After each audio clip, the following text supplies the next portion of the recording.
नमस्कार श्रोताओं, आप सुन रहे हैं भूतिया दास्तान और मैं हूं आपका मेजबान राजीव। आज हम आपके लिए लेकर आए हैं एक ऐसी कहानी जो आपकी रूह को कंपा देगी।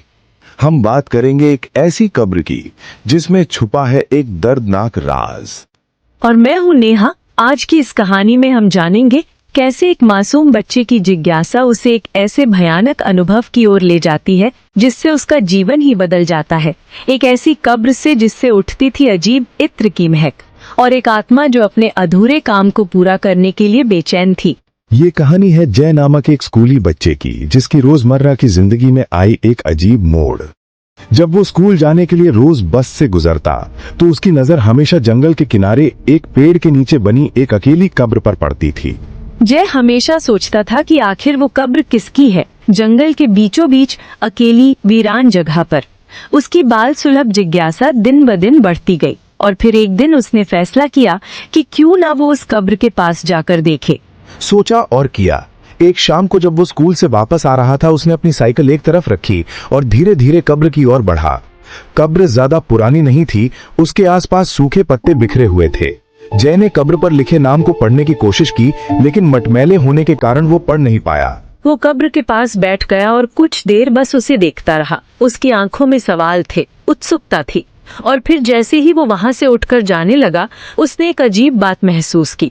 एक मदहोश कर देने वाले इत्र की खुशबू हवा में फैल गई, इतनी मीठी, इतनी अजीब कि जय हैरान रह गया। वहां तो कोई भी नहीं था, फिर ये खुशबू कहाँ से आ रही थी? जय अपनी साइकिल लेकर घर पहुंचा। उसके अंदर कुछ बदल गया था, एक अजीब सा एहसास, जैसे कोई उसके साथ आया हो। जब माँ ने पूछा कि कहाँ गया था, तो वो बिना कुछ बोले अपने कमरे में चला गया। उसके व्यवहार में अचानक बदलाव आ गया था। वो बेचैन था, गुस्से में था, जैसे किसी और के वश में हो। खाना खाने से इनकार, परिवार से बात न करना, ये सब पहले कभी नहीं हुआ था। जय के माता पिता चिंतित थे, लेकिन वे नहीं जानते थे कि रात में क्या होने वाला है। रात के 10 बजे जब सब सो रहे थे, जय को अचानक महसूस हुआ जैसे उसका शरीर बहुत भारी हो गया है। उसे चक्कर आने लगे, जी मचलने लगा, पसीना छूटने लगा। उसके अंदर कोई और था। उसने अपना नियंत्रण खो दिया। बेकाबू होकर वो अपने बिस्तर से उठा और घर के मुख्य द्वार की ओर दौड़ा। बाहर जाकर आसमान की ओर देखते हुए वो जोर जोर से हंसने लगा, और जैसे ही चांद बादलों से बाहर निकला, वो जोर से चीखने लगा, एक भयानक, दिल दहला देने वाली चीख। उसकी चीख सुनकर परिवार के सदस्य बाहर दौड़ आए। माँ ने पूछा, जय ये सब क्या है? तू इतनी रात को यहाँ क्या कर रहा है? लेकिन जय तो जैसे कोई और ही था। उसकी आंखें बड़ी बड़ी, उसका व्यवहार अजीब था। और फिर जय के पिता बाहर आए और उन्होंने कहा कुछ ऐसा जो सबको हैरान कर गया। उन्होंने जय को जफर कहकर पुकारा। जफर, तू यहाँ क्या कर रहा है? जय की माँ को ये बात समझ नहीं आई। वे किसी जफर को नहीं जानती थी, लेकिन जय के पिता के चेहरे पर डर था, जैसे उन्होंने कोई भूत देख लिया हो। जय ने पिता की आंखों में देखा और पूछा, तू जानता है मुझे? अब असली रहस्य खुलने लगा था। दरअसल जय के पिता एक समय इत्र बनाने की एक फैक्ट्री में काम करते थे। वहीं पर उनका परिचय जफर नाम के एक युवक से हुआ था, जो उसी फैक्ट्री में काम करता था। जफर एक कुशल कारीगर था और अद्भुत इत्र बनाता था। लेकिन एक भयानक हादसे में जफर की मृत्यु हो गई थी। फैक्ट्री में हुए एक विस्फोट में वो बुरी तरह जल गया था। उसकी मृत्यु के बाद उसे उसी जंगल के किनारे पेड़ के नीचे दफना दिया गया था, वही कब्र जिसके बारे में जय हमेशा सोचता था। जय के पिता ने बताया कि जफर अपने जीवन का आखिरी इत्र बना रहा था जब दुर्घटना हुई। वो इत्र अधूरा रह गया था। जफर की आत्मा इसी वजह से शांति से नहीं जा पाई थी। वो अपने अधूरे काम को पूरा करना चाहती थी। और अब वो जय के शरीर में प्रवेश कर गई थी।